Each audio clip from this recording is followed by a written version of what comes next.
L'esprit de quoi? De bonne volonté. Alors pourquoi est-ce que nous jeûnons? C'est très important. Esdras chapitre 8 verset 21 au verset 23. Verset 21 verset 23. Esdras chapitre. Le verset 23, il dit: c'est à cause de cela que nous jeûnâmes et nous invoquâmes notre Dieu. Il nous exauça. D'accord? Pour que notre jeûne puisse marcher et pour qu'on puisse être concentré dans le jeûne, on doit savoir les raisons pour lesquelles nous sommes en jeûne. On doit savoir les raisons pour lesquelles nous nous privons d'eau. Amen. Il ne faut pas se lancer dans un jeûne simplement parce que c'est la nouvelle année.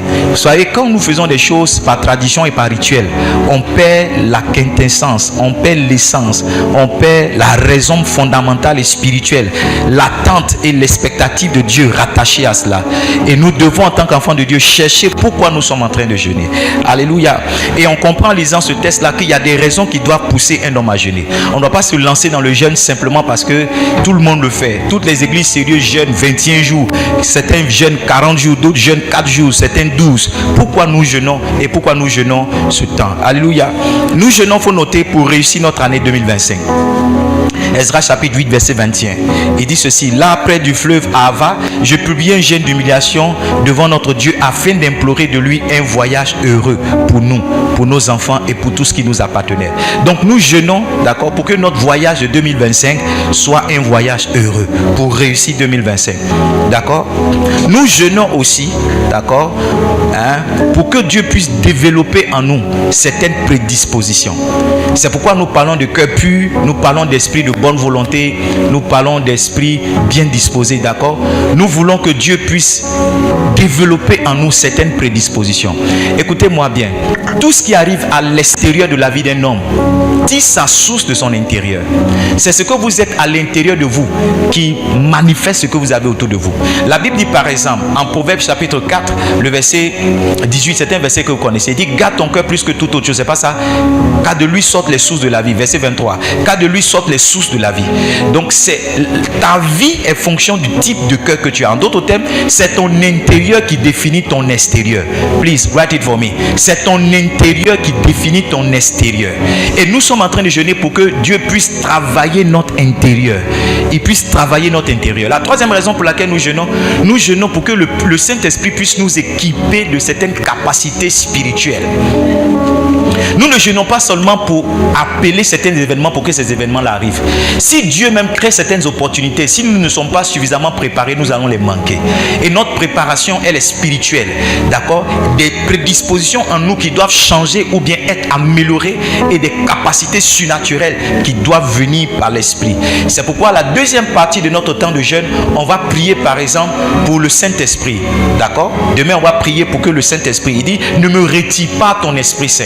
Après, on va prier pour l'esprit de sagesse, on va prier pour l'esprit de crainte, on va prier pour l'esprit de la compréhension, on doit prier pour l'esprit de puissance. Tout ça, on va demander parce que nous savons que Dieu va créer des opportunités en 2025 parce que c'est l'année du ciel ouvert. Mais si nous ne sommes pas préparés spirituellement, nous allons manquer cette année que Dieu a pour nous. Amen. Amen. Amen. Alléluia. Ce matin, je veux parler rapidement. On n'a pas eu le temps de le faire le vendredi à cause du dîner des ouvriers. By the way, je veux dire merci encore à tous les ouvriers de cette église. Vous avez été fabuleux pour l'année 2024. Alléluia. La bonne nouvelle, c'est qu'on va vous reconduire pour 2025. Amen. 2025, on va vous reconduire et à la fin de 2025, on va apprécier vos différents résultats et on va voir s'il faut vous reconduire ou bien s'il faut vous affecter ou bien, en tout cas le dimanche ou bien tout à l'heure, on aura une réunion, on va revenir dessus. Donc je veux encore vous dire merci. Est-ce qu'on a quelques images de notre soirée d'ouvriers? On a des images, on n'a pas d'images. Ok, c'était une belle soirée. Greater and better. Vous avez remarqué ça? On a quitté un niveau, on est parti à un autre niveau. Amen. On ne va plus jamais s'arrêter, on va aller encore à un niveau plus grand. Donc tout à l'heure, la com va nous trouver quelques images. Revenons dans ce que nous étions en train de dire. Ce matin, je veux parler sur l'esprit de bonne volonté et un autre esprit tout à l'heure que je vais vous présenter. L'esprit de bonne volonté. Lisons Psaume 51, verset 14. Psaume 51, verset 14. Psaume 51, verset 14. Garde, ô Dieu, de mon salut, délivre-moi du sang versé. Reviens au verset 13. Verset 12.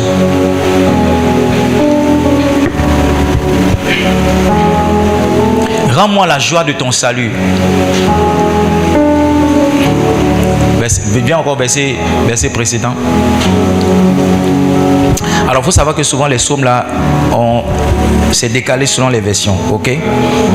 D'accord? Donc, le verset 14 chez moi ici, il dit: donne-moi un esprit de bonne volonté. Ok? Je crois que la com. Je vais trouver moi-même mon passage ici. Psaume 51. Le verset 14, il dit: rends-moi la joie de ton salut et qu'un esprit de bonne volonté me soutienne. Qu'un esprit de quoi? De bonne volonté me soutienne. Alors, la volonté, c'est quoi? La volonté, c'est la volonté qui traduit vos résolutions en action. J'ai écrit ici, il faut noter aussi. C'est la volonté qui traduit vos résolutions en action.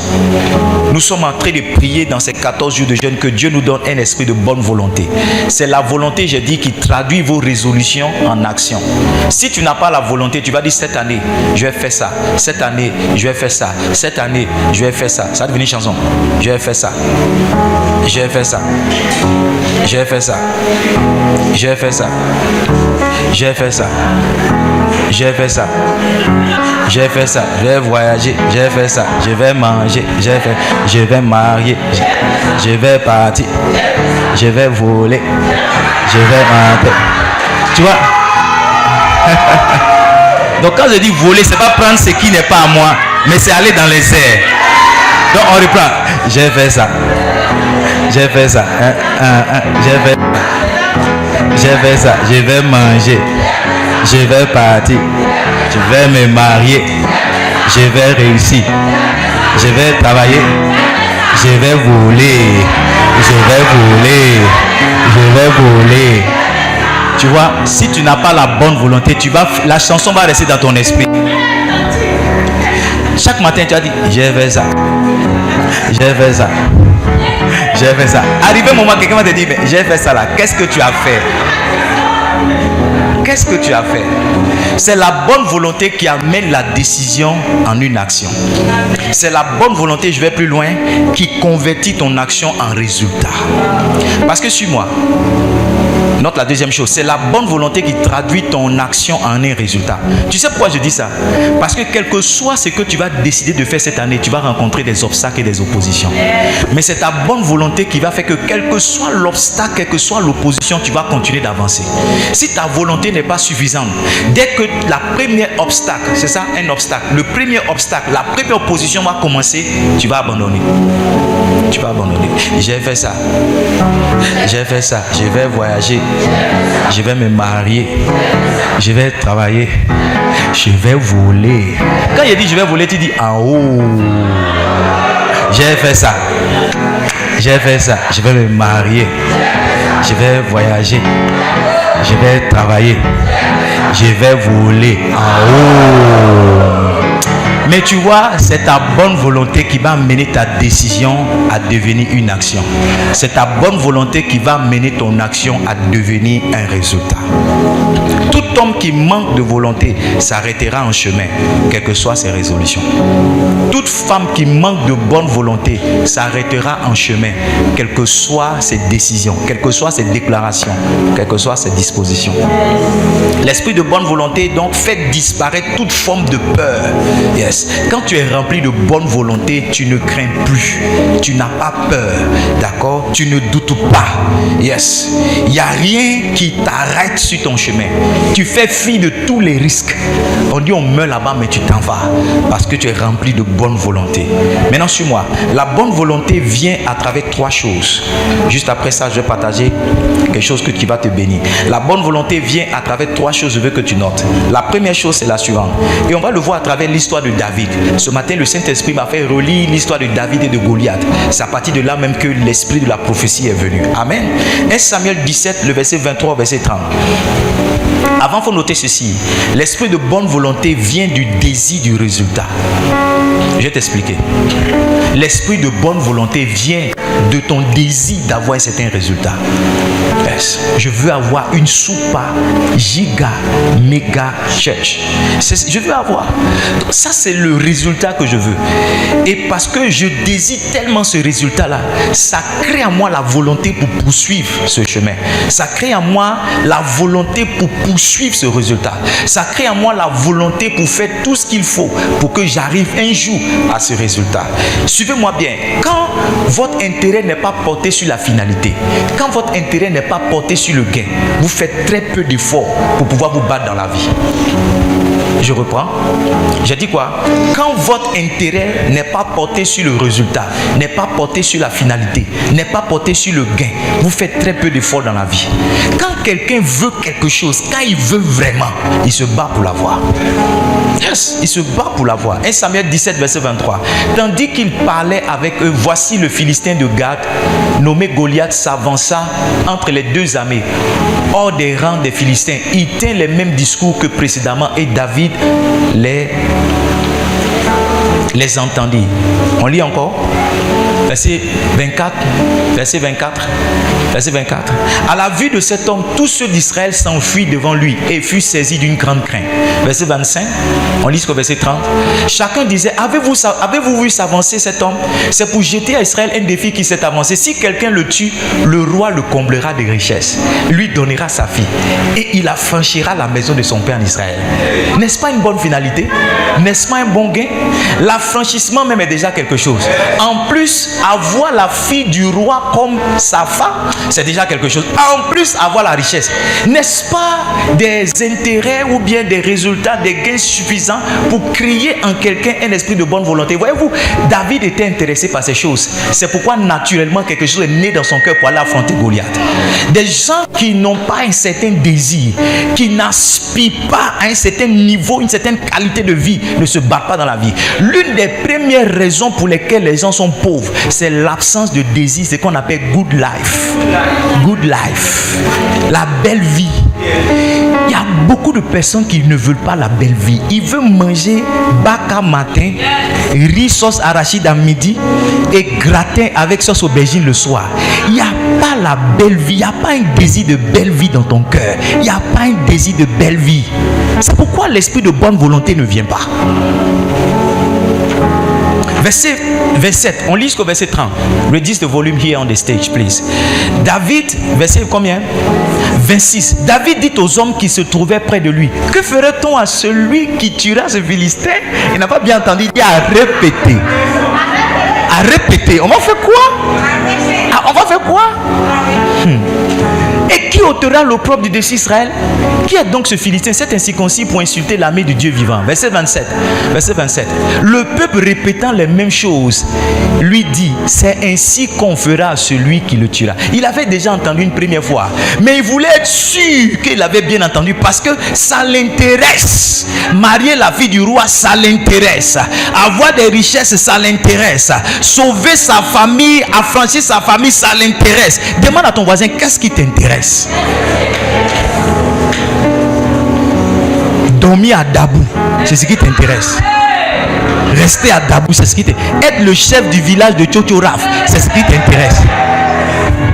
Être le secrétaire général de Gédéon, c'est ce qui t'intéresse. C'est ce qui t'intéresse. Tu n'as pas d'intérêt. Tu n'as pas de désir. Tu n'as rien. Verset 29. Verset 29.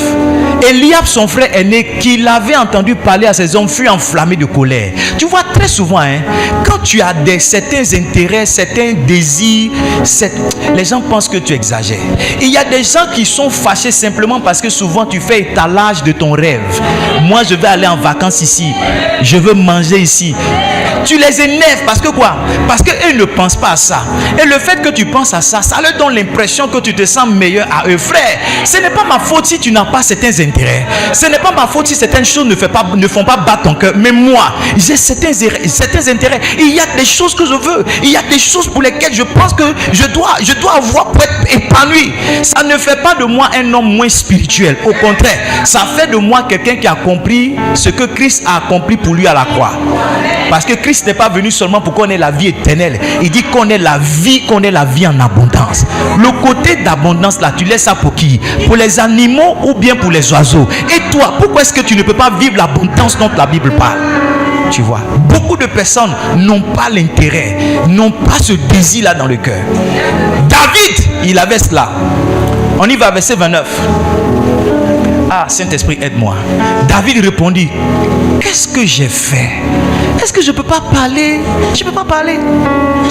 Et il y a certaines personnes, tu vois, quand tu parles, ça les énerve. Il y a certaines personnes, mais c'est mieux même de ne pas parler parce que ton rêve même va les tuer. Ton rêve va les tuer. Ton rêve va les tuer. Aucun rêve, aucun intérêt. Verset 30. Verset 30. Il dit quoi?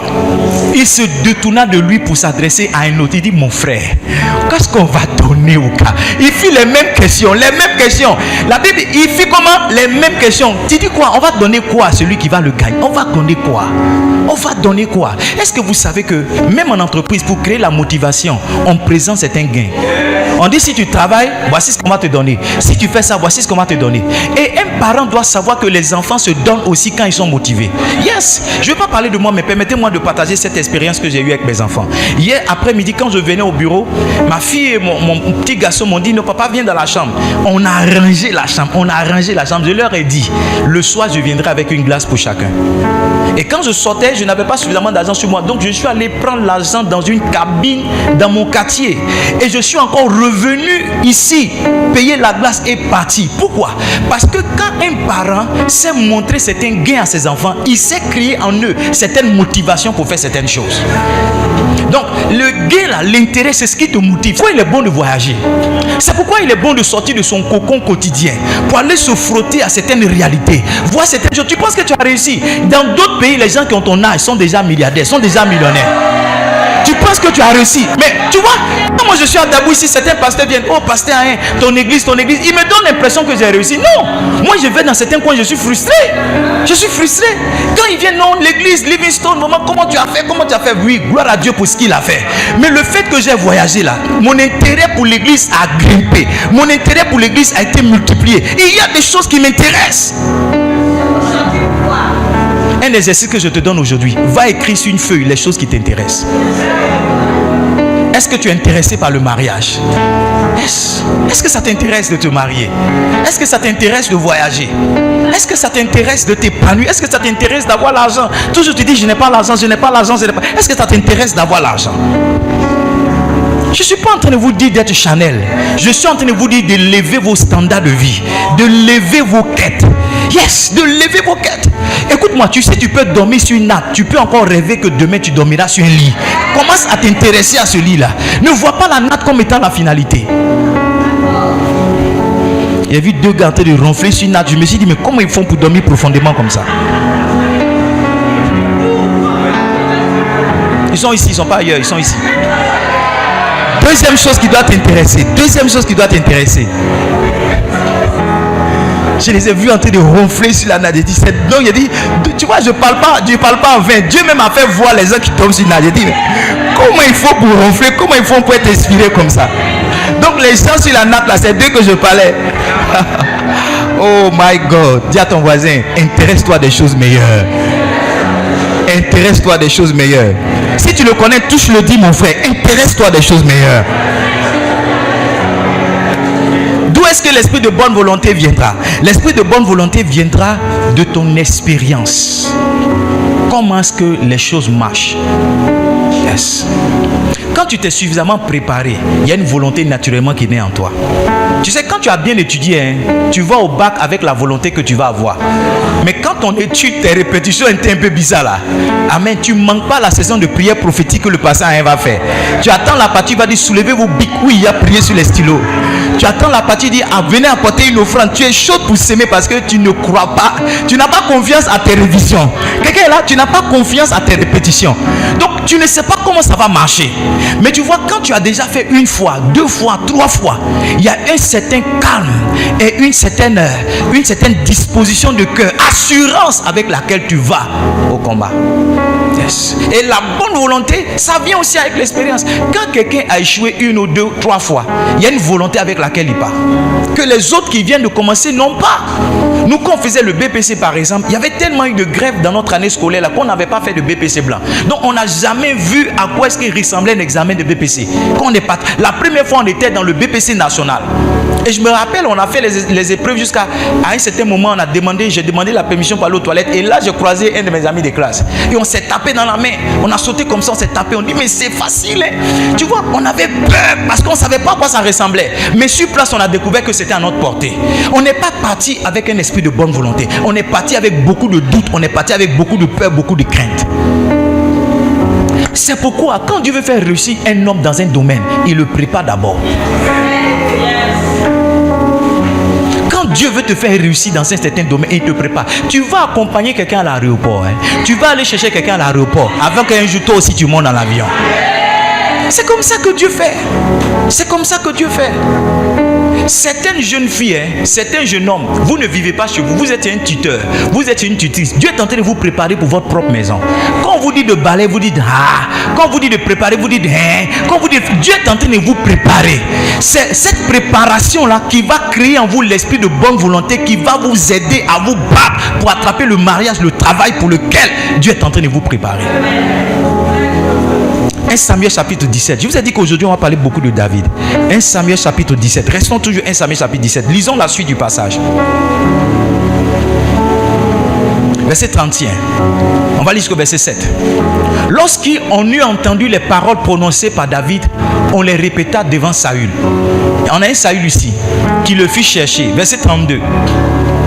David dit à Saül, on a aussi un David, que personne ne se décourage à cause de ce Philistin, ce Philistin.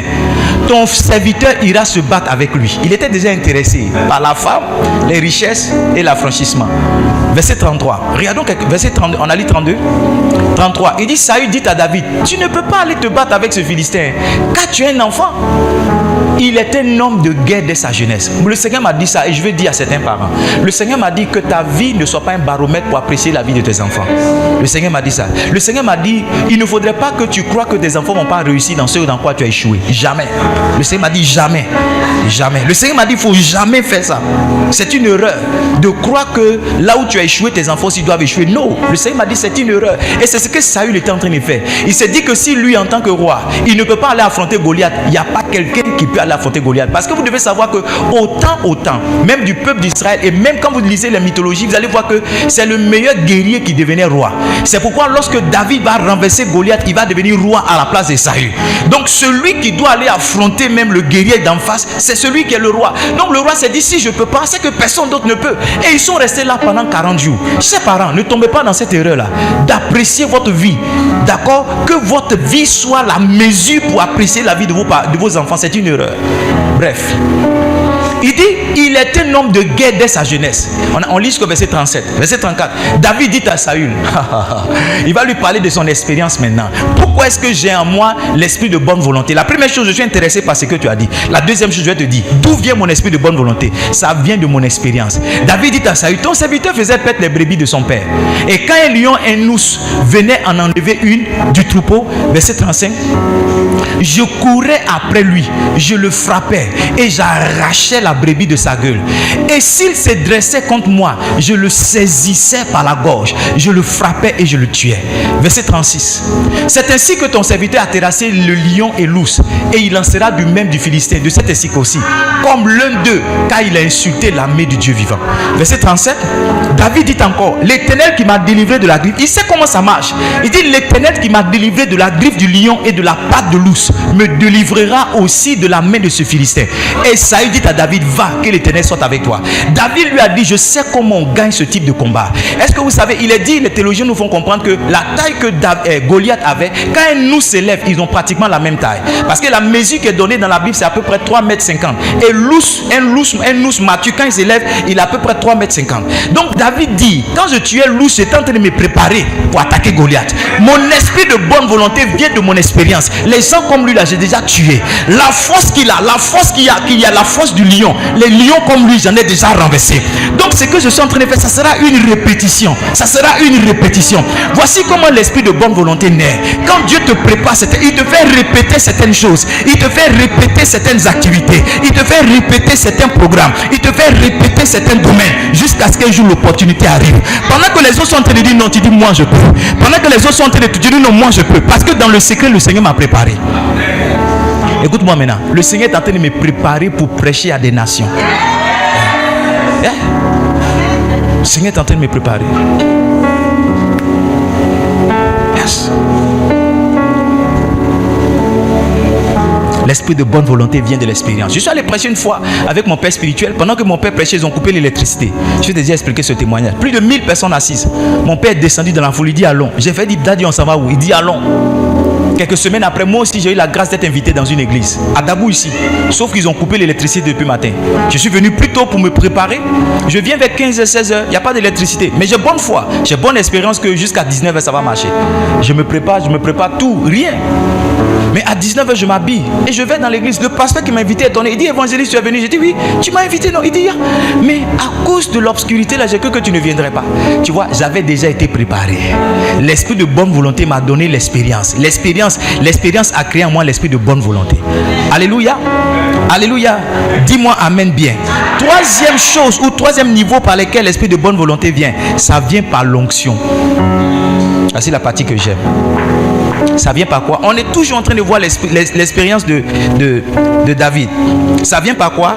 Ça vient par l'onction. Yes. Maintenant, suivez-moi bien. Eliab et Abinadab et Shama, les frères de David, ils avaient les deux premières caractéristiques. Ils avaient entendu ce que le roi allait donner. Ils avaient aussi l'expérience. Ce qui leur a manqué, c'était l'onction. En fait, la chose principale même qui crée en un homme l'esprit de bonne volonté, c'est la puissance de Dieu qui vient en lui.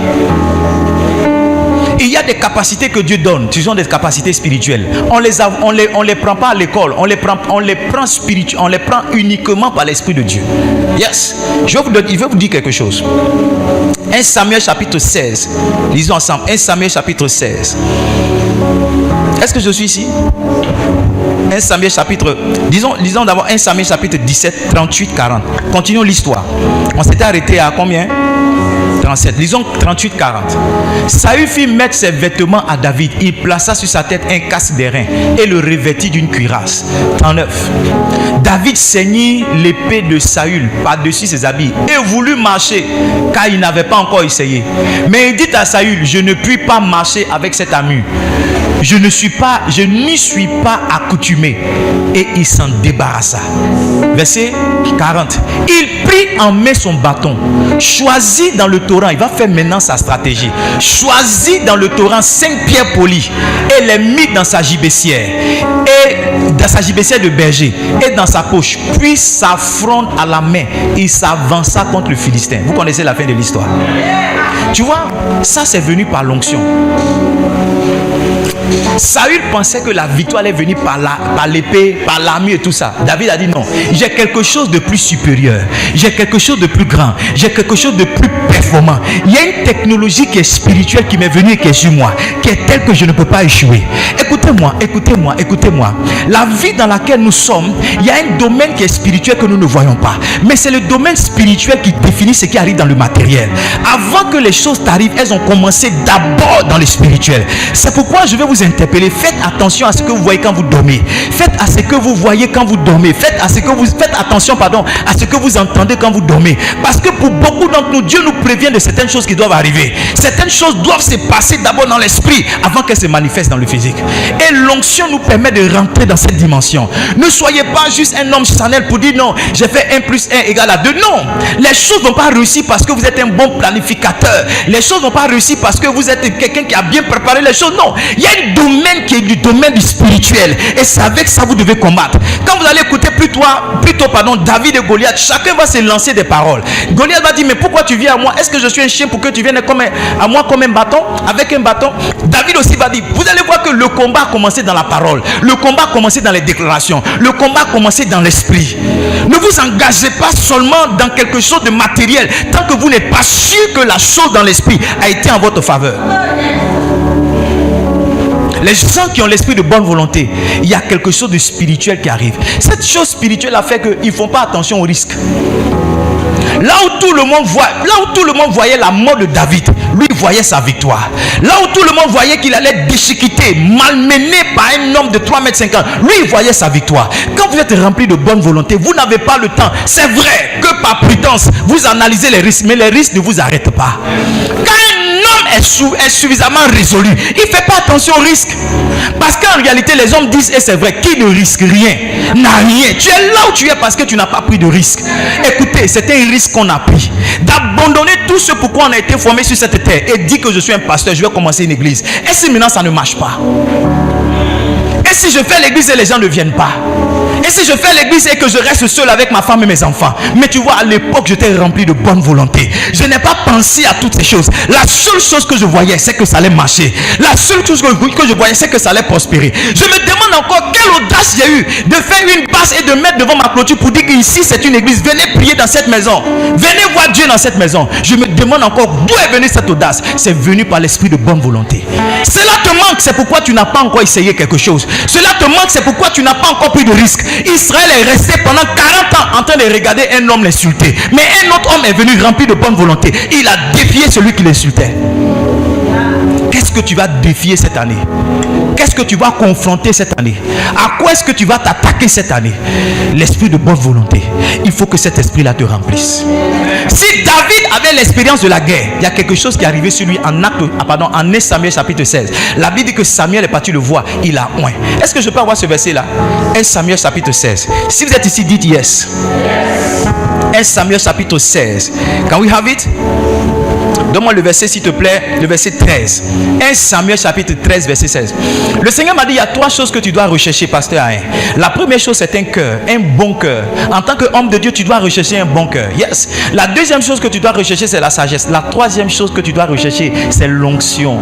C'est l'onction. Cette semaine, je crois que c'était mardi ou bien mercredi, un vieux est rentré dans mon bureau. Yes. Ah, le papa les laisse. Il dit, mon fils, cette année, ça me fait 45 ans que je suis pasteur. Je sais dans les prières. Il dit, papa, tu dis quoi? Il dit, ça fait 45 ans. 45 ans. Je dis, papa, tiens mon offrande. Je suis à genoux, prie pour moi. Que moi aussi, j'ai 45 ans dans le ministère. Et que j'ai la même vigueur après 45 ans. Que j'ai la même force que toi après 45 ans. Prie pour moi. Les choses, tu penses que les choses arrivent simplement parce qu'on mange bien? On mange bien. Il y a de mes oncles là. Chez lui, on ne mange pas huile, on ne mange pas ceci, on ne mange pas cela. Mais nous tous, on était surpris qu'elle est tombée malade. On dit, mais c'est lui qui fait le plus attention à sa santé. D'où ça vient qu'il tombe malade, frère? Je ne suis pas en train de dire qu'il faut mépriser cette disposition. Ça leur rôle. Mais en tout et pour tout, il y a une main surnaturelle. Si elle n'est pas sur toi, même si tu manges papaye par jour, même si tu manges 2 tomates, tu manges 3 oignons, tu bois les cailles, tu ne manges pas riz comme nous, tu ne manges pas sauce graine, frère. Si la main n'est pas sur toi, AVC va te prendre. Parce que tous les AVC ne sont pas seulement des dysfonctionnements dans le corps. Il y a des AVC qui sont des flèches spirituelles qu'on lance à certaines personnes. Je ne sais pas qui a décidé de te lancer une flèche, mais je déclare ce matin que cette flèche-là retourne à lui au nom de Jésus. Je ne sais pas qui a prévu que tu sois malade cette année, mais je déclare ce matin par l'onction prophétique que cette maladie retourne à celui qui l'a programmé au nom de Jésus. Je ne sais pas qui s'attaque à toi dans ton sommeil, qui s'attaque à toi dans ton sommeil, qui te poursuit et qui recherche tes biens. Je déclare que sa course s'arrête au nom de Jésus. J'ai dit, je déclare que sa course s'arrête au nom de Jésus. À partir de cette année, tu seras victorieux. Dis avec moi, mon nom c'est victoire. À cette minute. Victoire, on est moi avec eux maintenant. Yes. L'onction du Saint-Esprit donne certaines capacités. Yes. Trouvez-moi un homme nonchalant, un homme peureux, un homme timide, et injectez en cet homme une dose de l'onction. Vous n'allez plus reconnaître quelqu'un de peureux. Non, non, non, non, non, non, non. Non, non, non, non. Non, non, non, non, non. C'est pourquoi pour faire le ministère, tu dois attraper l'onction. Sinon, quand tu viens t'arrêter devant les gens, que tu regardes les visages, il y a certains visages même qui te cassent. Hein. Yes. Oui, il y a certains visages. Pendant que tu prêches, il y a des gens qui serrent le visage. Si tu n'es pas oint, ça va t'arrêter dans la prédication. Un professeur de sciences naturelles, toujours il attaquait son pasteur. Mais le pasteur, qu'est-ce qu'il prêche? Le pasteur dit, ok, je vais te programmer pour prêcher. Dimanche, il était chaud pour monter sur la chaise. Il dit, alléluia. Les gens disent, amen. Alléluia. Alléluia. Alléluia. Alléluia. Alléluia. Son message était Alléluia, Amen. Il n'a pas pu démarrer. J'ai vu quelque part l'assistant d'un pasteur, le pasteur l'a programmé. En 5 minutes, il a prêché 9 feuilles. 5 minutes, il a prêché 9 feuilles. 5. Il a prêché qu'arrivé un moment, il dit encouragez-moi un peu. Parce que quand tu montes ici, quand tu regardes les visages, s'il n'y a pas quelque chose sur toi, s'il n'y a pas quelque chose en toi, la bonne volonté ne peut pas se manifester. Est-ce que quelqu'un comprend mon message? Est-ce que quelqu'un comprend mon message? Yes. Maintenant, regarde-moi. On récapitule très rapidement, puis je te dis cette dernière chose. On va passer au deuxième esprit. J'ai dit, l'esprit de bonne volonté vient comment? Premièrement par quoi? Non, pas l'expérience. Premièrement par le désir de certains résultats, l'intérêt porté à la finalité. Yes, faut noter. Le désir de certains résultats. L'esprit de bonne volonté, ça vient du désir de certains résultats. Yeah. Yes. Écoutez-moi, laissez-moi vous faire cette confidence. Mon épouse et moi, on est sincères sur ça. On veut que notre foyer réussisse. Est-ce que vous êtes d'accord? Vous comprenez ce que je suis en train de dire? On veut que ça réussisse. On veut que ça réussisse. Et ce désir que ça réussisse, ça place en nous naturellement un esprit de bonne volonté. Il y a une volonté en nous qui fait qu'on peut faire mutuellement certains efforts pour qu'on puisse atteindre ce résultat. Est-ce que vous comprenez? Deuxième source, pour que la bonne volonté vienne, j'ai dit quoi? L'expérience. Vous devez savoir comment les choses marchent.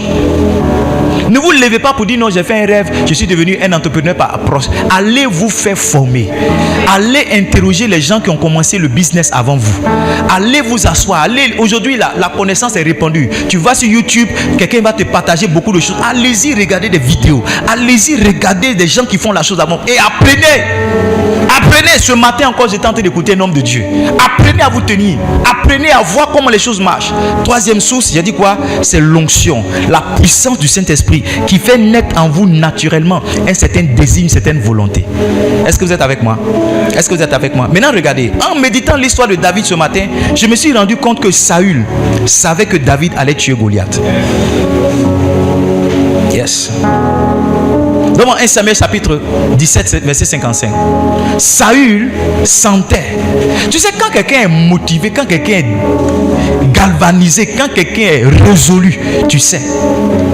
Yes, tu sais. Ah, l'eau chante de Keveles qui va là. Il y a une prophétie sur ma vie. Je ne peux pas échouer. Je n'échouerai pas, Seigneur. J'achèverai ma course. Il y a une prophétie sur ma vie. Je ne peux pas échouer. Non. Je n'échouerai pas. Come on. J'achèverai. Ruth chapitre 1 verset 18. Excusez-moi, comme on revient tout à l'heure sur le message. La Bible dit, Naomi la voyant décidée à aller vers elle. Quand quelqu'un est décidé, ça se voit. Quand quelqu'un a la volonté pour faire quelque chose, ça se voit. Quand quelqu'un est inarrêtable, ça se voit. Quand quelqu'un est inébranlable, ça se voit. Quand quelqu'un est faible aussi, ça se voit.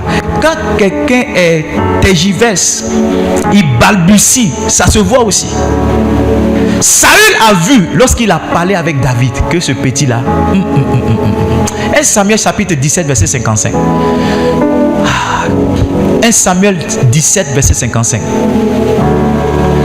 Lorsque Saül avait vu David marcher à la rencontre du Philistin, il avait dit à Abner, chef de l'armée, de qui ce jeune homme-là est-il le fils? Tu sais pourquoi il pose la question? Parce qu'il a vu qu'il allait perdre vraiment sa fille. Il dit, petit, de toute façon il est en train de partir, je sens qu'il va gagner. J'ai déjà dit que je vais donner ma fille à celui qui va renverser. Dis-moi, il est de quelle famille? C'est qui est son papa? C'est qui? Parce que je vais donner ma fille à quelqu'un que je ne connais pas. Oui.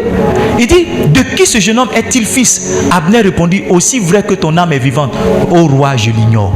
Un inconnu est sorti ex nihilo. Ex nihilo. Ex nihilo. Il est devenu un prince et un roi dans sa nation. Je ne sais pas qui m'entend ici. Peut-être qu'on ne te connaît pas en Côte d'Ivoire. Peut-être qu'on ne te connaît pas dans sa famille. Peut-être qu'on ne te connaît pas dans ta région. Mais tu seras une illustre personnalité ici en Côte d'Ivoire. On va se souvenir de ton nom. On va se souvenir de tes œuvres. Parce que Dieu a décidé de te donner un grand nom. Dieu a décidé de te donner un grand nom. Peut-être qu'on ne connaît pas ton père, ce n'est pas le plus important. On ne connaît pas ta mère, ce n'est pas le plus important. Mais toi, on te connaîtra. Je dis, toi, on te connaîtra. Toi, on te connaîtra. Écoute-moi, le père de Didier Drogba a joué au football. Son oncle a joué au football, on ne les a pas connus. Mais lui, on l'a connu. La même chose va t'arriver au nom de Jésus. Je dis, la même chose va t'arriver au nom de Jésus. À cette minute. Maintenant regarde, comment est-ce que David ou Saül a su? Il a vu dans ses yeux la volonté que personne n'avait dans tout. C'est-à-dire quand il parlait, tu sais quand quelqu'un a peur, tu vois dans ses yeux, non? J'ai un ami, je ne sais pas s'il est toujours là, mais j'ai un de mes amis avec qui j'ai fait l'INP qui est un gradé dans l'armée ivoirienne. Et il me disait, Edmond, regarde, on a un faux nom du pays. Parce que je lui ai posé la question, dans votre métier là, parle-moi des avantages de vos souffrances. Paul dit, souffre avec moi comme un bon soldat de Christ. Donc je lui ai dit, comme toi tu es militaire, dis-moi c'est quoi votre souffrance. Je veux savoir. Il dit, regarde, on est au front. Suis-moi bien. Il dit, au front, il y a deux groupes. Il y a ceux qui ont peur et puis il y a ceux qui n'ont pas peur. Il dit, maintenant j'ai remarqué que ceux qui n'ont pas peur, ils ont quelque chose en commun. Ils prient. Il dit oui, il dit ceux qui n'ont pas peur, ils prient. Ils ont leur temps où ils vont prier en groupe, mais ceux qui prient n'ont pas peur. Mais ceux qui ne prient pas ont peur. Tu vois, un homme peut voir dans les yeux d'un autre homme la peur ou bien l'absence de peur. Il peut voir l'assurance, il peut voir la résolution ou bien il peut voir le doute. Quand Saül a parlé avec David, il a vu que dans les yeux de ce jeune homme, il n'y avait aucune peur. Inarrêtable. Pasteur Diane, je te dois une deuxième offrande. Il était inarrêtable, il était inébranlable.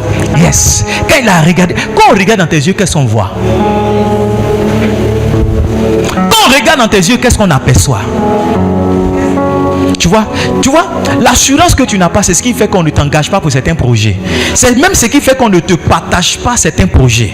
Parce que tu fais partie des gens qui voient toujours le mauvais côté dans le projet. Et si on voit qu'on tombe dans l'eau, ah, on n'avait pas pensé à ça. Oui, on n'avait pas pensé. Tu vois, tu donnes l'impression que tu es sage, mais en réalité, ta sagesse est l'expression de ta peur. Yes. Yes. Comment Saül a su que David allait remporter la victoire? Il a vu à travers son discours la volonté que personne n'avait. Et comment David parlait. Reviens s'il te plaît. C'était en quoi? 1 Samuel chapitre 17. On a lu le verset 31, verset 37. Regarde comment David parlait. Il dit, mais quel est cet incirconcis? Ah, comment tu vas? Je suis sûr que quelqu'un a failli fermer sa bouche pour dire non, faut pas l'insulter. Faut pas l'insulter. S'il nous insulte, faut pas répondre. S'il nous insulte, faut pas répondre. Faut pas répondre. Faut le laisser nous insulter. Parce que quand Goliath sortait, il les insultait. David aussi s'est levé et dit, mais quel est cet incirconcis? Je suis sûr que quelqu'un dit, hé, tais-toi. Faut pas faire ça. Faut pas l'énerver. Il est déjà fâché. Faut pas l'énerver. Faut pas l'énerver. Tu vois, la bonne volonté, la détermination, ça se voit dans le discours de quelqu'un. Quand quelqu'un est résolu, il a une manière de parler. Quand quelqu'un est engagé, il a une manière de parler. Il ne parle pas avec doute, avec peur. Il parle avec assurance. Ah, quand je dis je n'échouerai pas, c'est pas des vains discours. C'est ce qui est dans mon cœur que j'extériorise. Quand je dis que je ne vais pas échouer, c'est pas ce pompon pour vous haranguer, pour vous faire passer un bon moment dans l'église. Non, c'est ce en quoi je crois profondément. Et n'importe qui s'arrêtera devant moi, je lui dirai, je n'échouerai pas. J'ai regardé ce monsieur, je lui ai dit ça et son assistant, je lui ai dit, moi dans 5 ans, je serai le directeur technique dans votre société. Elle a dit, mais en plus il est prétentieux. Elle a pris ma bonne volonté pour de la prétention. Et c'est exactement ce que Eliab a reproché à son frère. Il dit, toi je connais la malice de ton cœur. Tu t'es initié parmi nous simplement pour regarder le combat. Les hommes qui ont de la volonté, il y a des discours qui tiennent. Toi c'est peut pas. Je peux pas, le ne peut pas, peut ne peut la, peut pas. Il n'y a pas un jour tu vas dire quelque chose et puis il n'y a pas dedans. C'est interdit à partir de ce matin de dire que je ne peux pas. Je ne sais pas si vous voulez que je vous raconte l'histoire de Jean encore. Jean, on était des enfants. Jean, quand on joue au billes, il prend nos billes pour fuir. Mais un jour, Jean a pris, je l'ai fier. Je l'ai fier. Quand nous on avait 9 ans, Jean avait 15 ans, mais il avait la même forme que nous. Et tu es d'accord avec moi que Dieu connaît un bagage qui est lourd. Mais un jour, comme on dit en ivoirien, j'ai pris faux cœur. J'ai pris mes billes, j'ai fui. Je suis rentré dans la maison. Et mes mauvaises tantes, elles m'ont aidé. Elle dit, sors là-bas, ton ami garçon est venu derrière toi et puis tu fuis, tu te casses. Sors là-bas. Parce que Jean était là, dit, il faut sortir, si tu sors pas, il faut sortir mes billes. Et puis mes tantes me poussaient comme ça. J'ai dit non, laissez-moi. Elles me poussaient. Et un coup, je me suis retrouvé devant Jean.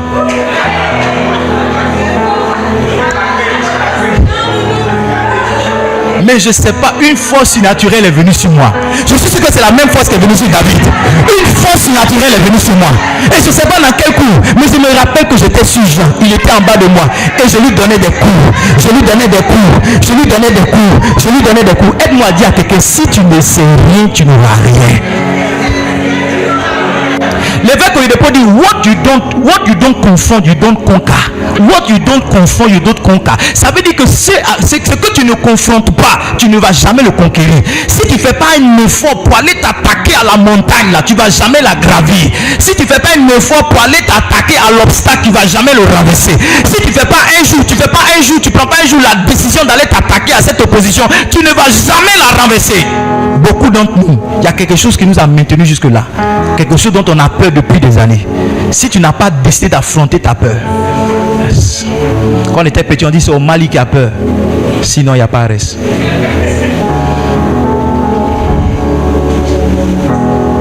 Quelqu'un a dit on est déjà à terre. On ne peut pas tomber deux fois. If I perish, I perish. On est déjà né. Tout ce qu'on a, c'est de nous battre. Est-ce que quelqu'un comprend mon message? Est-ce que mon message bénit quelqu'un? Donc Saül a vu dans les yeux que David allait remporter la guerre. Yes. Comment est-ce qu'il a vu? Il a vu dans son discours. Il a vu dans ses yeux. Comment est-ce qu'il a vu? Il a vu à travers son engagement. Tu sais que quand un homme engagé, il a une manière de marcher, non? Quand un homme a de l'assurance, tu sais qu'il a une manière de marcher. Quand tu n'as pas d'assurance et que tu es une jeune fille, les garçons sont là, tes pieds se mélangent.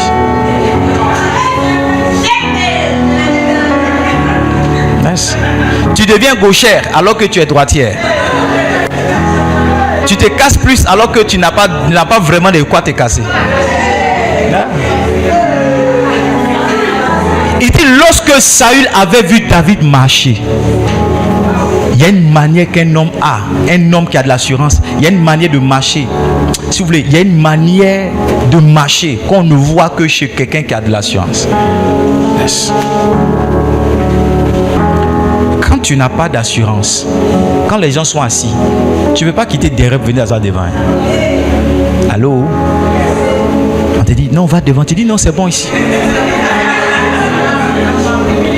Je suis bien où je suis. Alors qu'en réalité, tu ne sais pas par quel pas tu vas commencer jusqu'à arriver devant. Souvent, mais tu fais exprès pour venir dernier. Parce que tu ne veux pas qu'on te voie venir. Est-ce que quelqu'un comprend ce que je suis en train de dire? Tu manques d'assurance. Tu es assise, pipi te serre. Mais comment tu vas te lever? Comment tu vas te lever? Et ils vont me regarder. Comment? Et si ça t'a trop serré que tu as pris faux que tu vas rester là-bas. Parce que comment encore tu vas revenir t'asseoir? Et le culte est fini pour toi, hein? Parce que tu manques d'assurance, tu manques de conviction, tu manques de volonté. Maintenant, suivez-moi bien. Il n'y a pas quelqu'un qui accédera au sommet sans passer par la vallée. Quand tu passes par la vallée, quelquefois on se moque de toi, quelquefois on t'insulte, quelquefois on te répudie. Yes, quelquefois on te méprise. Si tu n'acceptes pas cette saison, tu n'arriveras jamais au sommet. Ma première compétition nationale de basketball, c'était vraiment ma première fois de jouer à une compétition. Je suis allé jouer, on a fait une faute sur moi en basket et j'étais au lancer franc. Pendant que je tapais, il y a un gars qui a dit, il y a sa culotte rouge là. Et puis son voisin dit, je suis là, mais on sent que c'est pas pour lui. Je vous assure. Moi qui étais si adroit, j'ai perdu l'adresse. Et mon jeu, ma compétition s'est arrêtée. Parce que quelqu'un a dit quelque chose de négatif dans mon oreille. J'ai laissé un peu basket, j'ai essayé judo. Judo aussi là. Ce qui m'a pas arrangé, c'est que judo, c'est pas l'âge, c'est le poids. Et moi, j'avais 15 ans, j'avais 63 kilos. Mon fils, il a pris un peu de moi aussi. J'avais 15 ans, j'avais 63 kilos. Et je devais combattre avec un gars. Excusez-moi les baoulés, mais c'est sûr que c'était un gars de Béoumi. Je suis sûr que c'était un gars de Béoumi. Et pendant qu'on était assis sur le tatami, il me regarde de loin et il fait comme ça. Toi, je t'ai tué. Il dit, toi, je t'ai tué. Il me fait comme ça, toi, je t'ai tué. Quand on est venu sur le tatami là, dès qu'on a sifflé, quand il m'a pris là, il me s'est laissé en même temps. C'est-à-dire, dès qu'il est venu sur moi, quand il m'a soulevé, il me s'est laissé. Aucune résistance. Parce que tu vois, avant que je ne monte sur le tatami, il m'avait déjà tué. Il m'avait déjà vannu comme les enfants. Il m'avait déjà terrassé. Voici le problème pour beaucoup. Avant même que tu ne montes sur le ring, tu as déjà perdu. Avant même qu'on te présente, tu as déjà dit non, moi ça je ne peux pas. Avant même qu'on dit on va te proposer, tu as déjà dit non, moi-même n'essayez pas, ça c'est les choses que je n'aime pas. Ça c'est vraiment ça. Et puis ta vie est au même niveau. Alors que ta vie là, pour qu'elle change de niveau, elle doit passer par ça. Elle doit passer nécessairement, obligatoirement. Tu ferais mieux à partir de ce matin de commencer à travailler sur certaines capacités, de commencer à travailler sur certaines valeurs pour que tu puisses passer par le chemin par lequel tu dois passer et devenir le roi, devenir la reine que tu dois être. Yes. Yes. Tu ne peux pas dire que tu es appelé au ministère et tu as peur de prendre le micro. Pas de sens. Tu ne peux pas dire que toi tu veux être médecin, mais quand tu vois le sang, tu dis hey. Pas de sens. Tu ne peux pas dire que toi tu es un électricien et tu as peur de placer une ampoule. Quelqu'un comprend ce que je suis en train de dire? Yes. Si tu n'as pas affronté cette peur-là, tu n'iras pas plus loin. Si tu n'as pas affronté ce Goliath, tu n'iras pas plus loin. Tu dois te résoudre cette année d'affronter tous les Goliaths et de t'attaquer à toutes les montagnes de ta vie. Quand un homme refuse de s'humilier lui-même, de se briser lui-même, Dieu le fait passer par l'humiliation. Quand un homme refuse de s'abaisser lui-même, Dieu le fait passer par l'humiliation. Là où tu devrais avoir honte devant Dieu seul, Dieu te fait avoir honte devant toute une nation. Je ne sais pas s'ils sont en train de prêcher ici. Là où tu devais avoir honte devant 2 personnes, Dieu te fait avoir honte devant le monde entier. Ton affaire n'est pas une affaire seulement de Dabou. Ton affaire devient une affaire de Facebook. Et ta vidéo devient virale. Il n'y a pas un endroit dans le monde où tu vas aller puis on ne va pas te reconnaître. Ton exposition est globale et interplanétaire. Ta honte est multinationale. Écoutez-moi, si j'ai un conseil à vous donner, c'est de travailler sur votre cœur pour rester humble.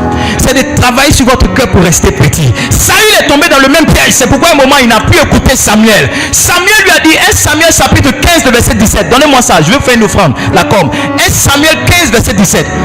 Il dit, quand tu étais petit à tes yeux, lorsque tu étais petit à tes yeux, n'es-tu pas devenu le chef des tribus d'Israël? C'est lorsqu'un homme se sent petit que Dieu l'élève. Dieu n'a jamais élevé un homme qui est suffisamment grand. Si Dieu doit te prendre alors que tu es grand, il t'enverra où? C'est quand tu te trouves petit à tes yeux et aux yeux de Dieu qui te prend, qui t'élève. Suivez-moi bien, le même Dieu qui élève, la Bible nous dit en 1 Samuel chapitre 2 verset 7 que c'est le même Dieu qui rabaisse. Maintenant suivez-moi, il n'y a personne qui peut s'engager dans un combat contre Dieu et puis gagner. L'onction ne combat pas Dieu. L'onction combat Satan et ses œuvres. Tu ne peux pas aller voir un homme de Dieu pour qu'il te sauve de la main de Dieu. Tu ne peux pas aller voir un homme de Dieu pour qu'il te sauve de la main de Dieu. Si ton affaire est divine, il n'y a que le tribunal de Dieu qui peut te sauver. Tout ce qu'on peut faire, c'est d'intercéder pour toi. Que le cœur de Dieu s'incline en ta faveur.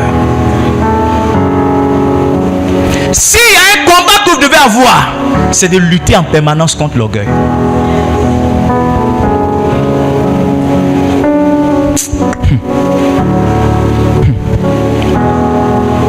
Comment reconnaître que ton cœur est élevé? Tu te glorifies toi-même.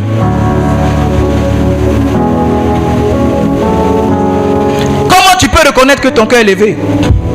Moi j'ai une belle voix. Moi je suis le premier.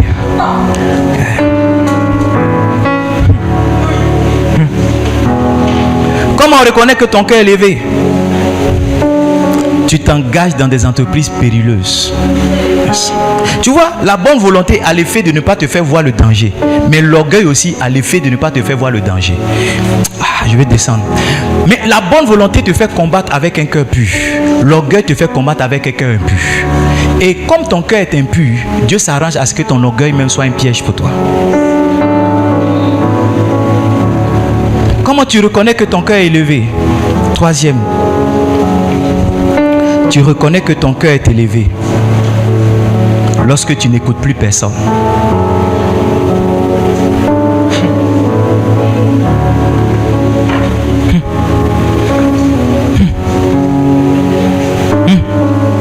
Deux Chroniques 16, verset 19.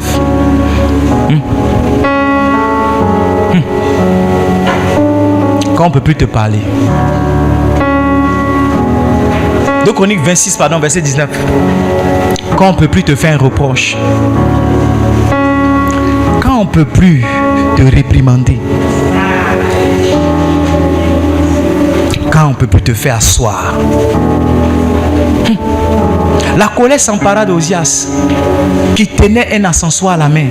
Et comme il s'irritait contre les sacrificateurs, la lèpre éclata sur son front en présence des sacrificateurs dans la maison. Les gens lui ont dit, au verset précédent, lui ont dit, Ozias, ce n'est pas à toi de brûler le parfum dans la maison de Dieu. Nous sommes les sacrificateurs, c'est nous qui faisons les sacrifices. Ozias était devenu puissant. Il pensait que maintenant il pouvait tout faire. Il n'avait pas besoin d'écouter quelqu'un. Il n'avait pas besoin de prophète. Il n'avait pas besoin de pasteur. Lui-même pouvait faire. La lèpre a éclaté automatiquement sur lui. Écoutez-moi, quand vous voyez l'orgueil monter dans le cœur d'un homme, sa chute n'est plus loin. Sa chute n'est plus loin. Voilà beaucoup de personnes qui chutent, beaucoup de personnes qui tombent, des chutes fracassantes et rapides. Regardez, avant leur chute, et allez regarder les réseaux sociaux, allez écouter leurs paroles. Quand on ne peut plus te parler, quand tu n'écoutes plus quelqu'un, moi je peux. Il y a des gens qui ont eu tellement honte dans leur échec qu'ils ne peuvent plus retourner à la maison. Parce que ce qu'ils ont dit sur leurs parents, ce qu'ils ont dit sur leur pasteur, ce qu'ils ont montré à l'église, ça fait qu'ils ne peuvent plus revenir. Je ne sais pas, il n'y a plus de personnes qui crient dans cette église. Des personnes qui crient. Tu es en train de te glorifier. Yes. Deuxième, j'ai dit quoi? Tu es en train de te glorifier premier. Deuxième, tu es en train de dire quoi? Tu t'engages dans des actions périlleuses. Troisième, tu n'écoutes personne. Tu n'écoutes personne. Vous savez, jusqu'à présent, je demande à Dieu de me donner cette humilité. N'importe qui vient dans mon bureau pour dire, pasteur, j'ai eu un son, je vais t'écouter. Yes. Je vais t'écouter. N'importe qui vient, ah pasteur, j'ai entendu ça de la... Je vais t'écouter. La Bible dit d'examiner et je vais examiner. Mais je ne dirai pas, c'est moi le pasteur dans cette église. C'est moi seul qui ai la primauté. C'est moi seul à qui Dieu parle. C'est moi qui ai la... Non, je ne ferai pas ça. Parce que c'est une servante qui a dit à Naaman où est-ce qu'il pouvait être guéri. C'est un serviteur qui a dit à Saül où est-ce qu'il pouvait recevoir l'onction royale. Il ne faut jamais regarder quelqu'un à côté de toi qui est trop petit pour te parler. Qui es-tu toi? Qui es-tu toi? Qui es-tu? Qui es-tu? Qui es-tu?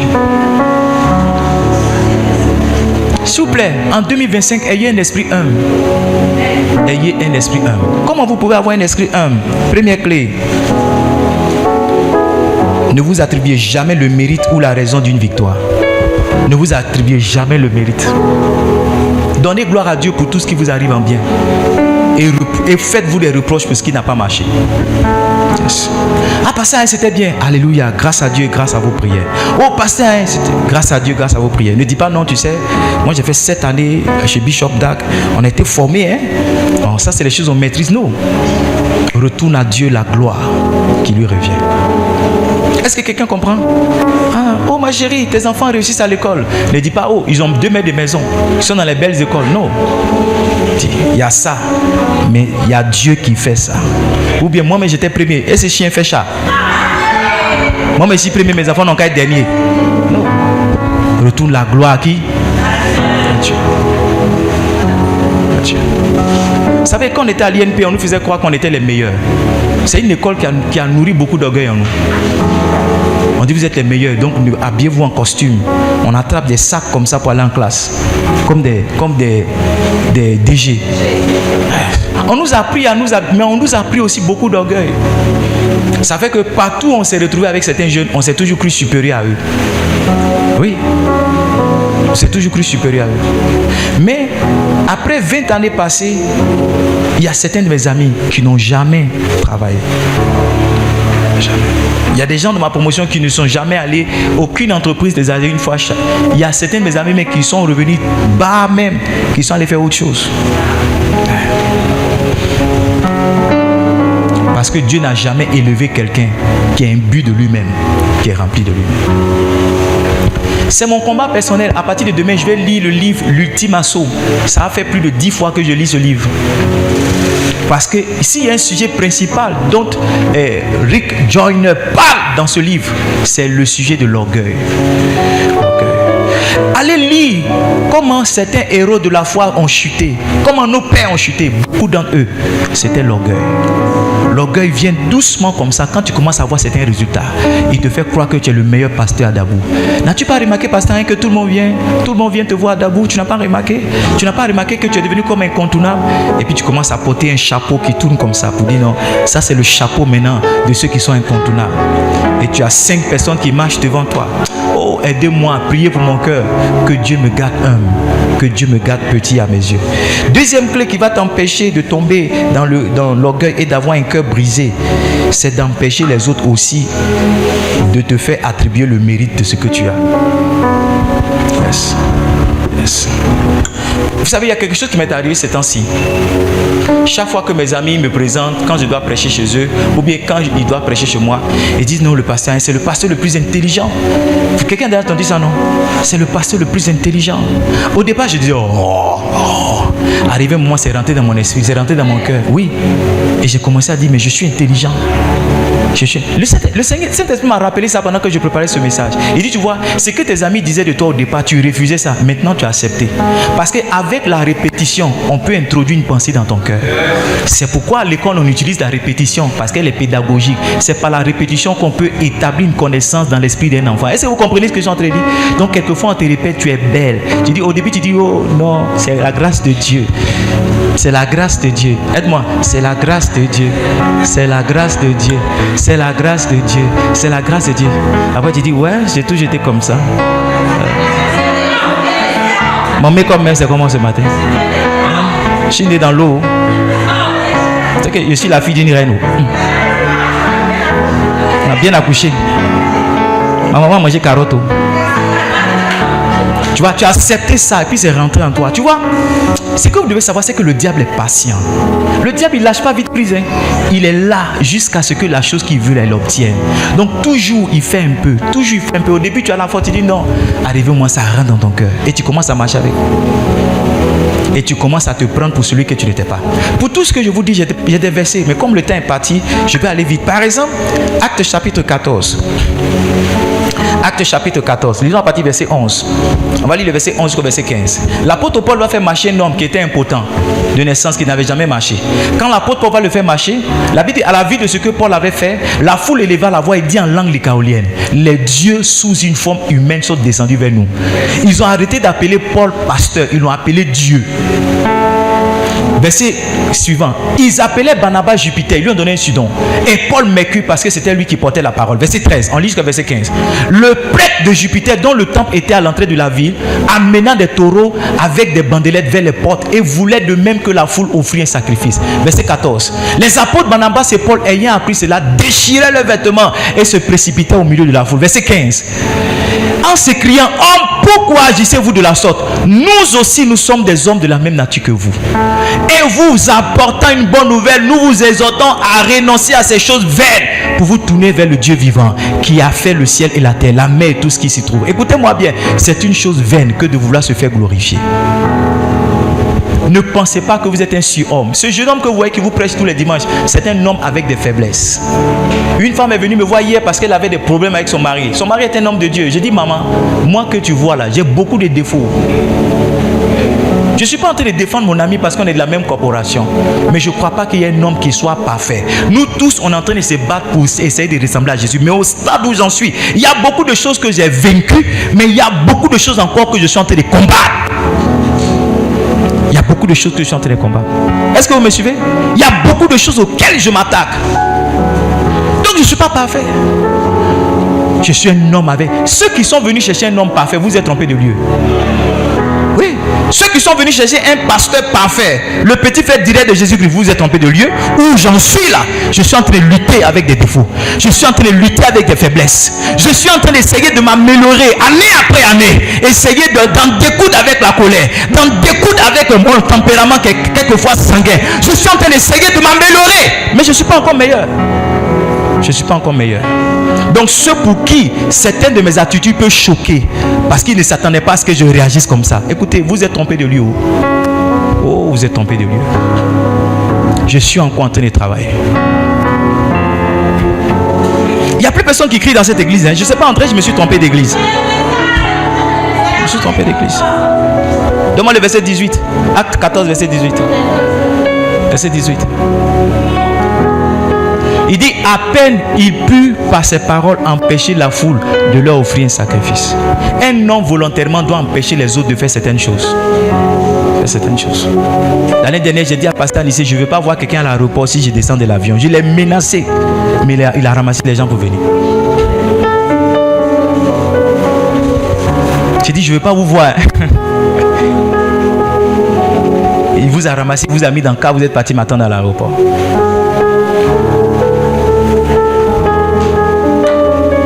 Un homme doit avoir l'audace d'arrêter quelqu'un qui est en train de le faire passer pour celui qui n'est pas. Quand dans l'honneur que les gens te donnent, il y a certaines limites qui sont en train de franchir, tu dois les interpeller pour leur dire, ne mélangez pas l'honneur et l'adoration, parce que la limite est juste comme ça. Il y a des pasteurs qui n'ont pas su ça. Maintenant, quand ils viennent dans l'église, on les transporte, leurs pieds ne touchent pas le sol. Il y a des pasteurs qui n'ont pas su ça. Maintenant, quand ils rentrent dans l'église, même quand on est en train d'adorer Dieu, on doit arrêter pour qu'on dise papa est rentré. Ils ont mélangé l'honneur et l'adoration. Ils sont devenus maintenant le Dieu de leur église, le Saint-Esprit de leur église. Et leur chute n'est pas loin pour ceux qui sont encore dedans. Leur chute est arrivée pour ceux qui l'ont fait. Aidez-moi à rester humble. Aidez-moi à rester humble. Aidez-moi à rester toujours petit. Vous savez, quand je suis devant le trône de Dieu, je dis Seigneur, voici mes diplômes devant toi. Voici le prix d'excellence qu'on m'a donné comme étant un meilleur pasteur d'Abou. Voici les reconnaissances que les autres. Je mets tout ça devant toi. Je suis toujours ce jeune homme qui était dans la chambre et qui avait peur de prêcher. Je ne veux pas oublier ça. Chaque fois, pratiquement, quand je suis assis ici, dans l'adoration, quelquefois je pleure. Parce que mon souvenir retourne toujours comment cette église a commencé. Si aujourd'hui on a le son, si aujourd'hui on a tout ce qu'on a, mais cette église a commencé dans la poussière. Je n'oublie pas ça. Le fait de me rappeler, ça me garde petit. Écoutez-moi, vous oubliez trop vite. Vous oubliez trop vite que vous mangez une fois par jour. Vous oubliez que chaque 2 jours, vous mangez une fois. Vous oubliez, vous êtes quitté. Certains, vous êtes nés dans brousse. Vous êtes nés en brousse. Vous avez mangé des magouilles, des crapauds. Aujourd'hui, vous avez l'air de quelque chose. Vous avez oublié ça. Certains ici, vous avez oublié que quand vous partez à l'école, vous avez vos kakis qui étaient déchirés. Vos robes étaient percées. Certains ici, vous rappelez que les seules chaussures que vous portiez, c'était les chaussures de vos amis. Vous avez oublié ça. Aujourd'hui, Dieu vous a donné un peu d'argent. Vous prenez pour les filles de la reine d'Angleterre. Restez humbles, mes enfants. Restez humbles. Je vous interdis ici de vous lever un jour pour dire non, nous sommes la meilleure église à Dabou. Ce n'est pas un langage qu'on doit avoir. Il n'y a pas une meilleure église. Nous tous, nous sommes un compartiment du corps de Christ. Nous tous, nous sommes une représentation de ce que Dieu veut faire. Évitez et ne laissez pas le succès vous amener à parler d'une certaine manière, à regarder les autres d'un certain état. Ne regardez pas l'église de quelqu'un qui a 15 ans, qui est sous une paillote et le mépriser. Ne dites pas, oh, ne dites pas, pardon, oh, chez le pasteur, il est comme ça. Lui, 15 ans qu'il est là pour nous. Non! Chacun d'entre nous a son parcours avec Dieu. Restez humble avec votre gloire. Restez simple avec votre gloire. Si vous ne pouvez pas aider quelqu'un, ne vous croyez jamais supérieur à lui. La Bible dit que l'humilité ne vous fasse pas regarder les autres. Que l'orgueil ne vous fasse pas regarder les parents. Que l'humilité vous fasse regarder les autres comme étant au-dessus de vous. Que l'humilité vous fasse regarder les autres comme étant au-dessus de vous. Le prophète Assalé m'a dit félicitations pour la conférence des pasteurs. Il dit je vois la force que tu appliques pour faire marcher ton ministère. Je lui ai dit Bishop, j'essaie de faire comme toi. J'essaie de marcher dans tes pas. Je ne dis pas ah il a pris de drame maintenant. On va se voir d'abord ici. Santé de venir. Il me sent un peu maintenant. Ils n'ont pas dit que Voilà, ils vont voir. Non! Non! Bishop, je marche dans tes pas.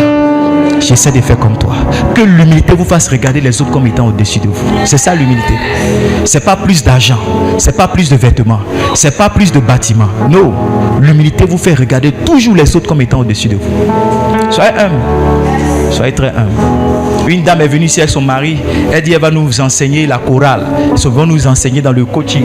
Ils ont vu notre église, nous ont méprisé. Et les filles sont venues, non, ils sont des quoi, des coachs vocaux, ils vont nous montrer. J'ai dit, il n'y a pas de problème. Ils sont venus me voir, il y a pas, samedi on fait répétition, mes filles seront là, vous allez venir. Quand ils sont venus, ils étaient assis, j'ai dit à mes filles, on fait échauffement. Quand on a chanté, ils sont restés à leur place. Parce qu'ils ont vu que notre niveau était plus élevé que ce qu'ils venaient nous enseigner. La fille a couché sur sa maman, maman s'est couchée sur papa. Et puis maintenant, ils sont en train de nous admirer. Les gens qui sont venus nous former sont en train de se faire former. Parce que quand ils nous ont regardé de loin, ils se sont dit, ceux-là, ils ne peuvent pas faire la chanson de la manière dont on pense. On va leur montrer. C'est le monsieur qui a pris courage, qui est venu essayer de casser l'atmosphère, nous faire chanter des conneries. Mais ils sont partis, ils ne sont plus revenus. On leur a dit samedi prochain, venez nous enseigner. C'est que vous allez nous enseigner là. Samedi, on est là. Hein? Nous on ne sait rien. Venez nous enseigner samedi. Samedi, ils ne sont plus venus. Ils ont disparu. J'ai appelé le monsieur, il dit non, sa femme est malade. Après, il dit mais il est malade. Ils ne sont plus venus. Ne regardez pas quelqu'un de loin et vous allez penser que vous êtes plus grand que lui. J'ai fini de prêcher. Si tu veux acclamer, acclame bien.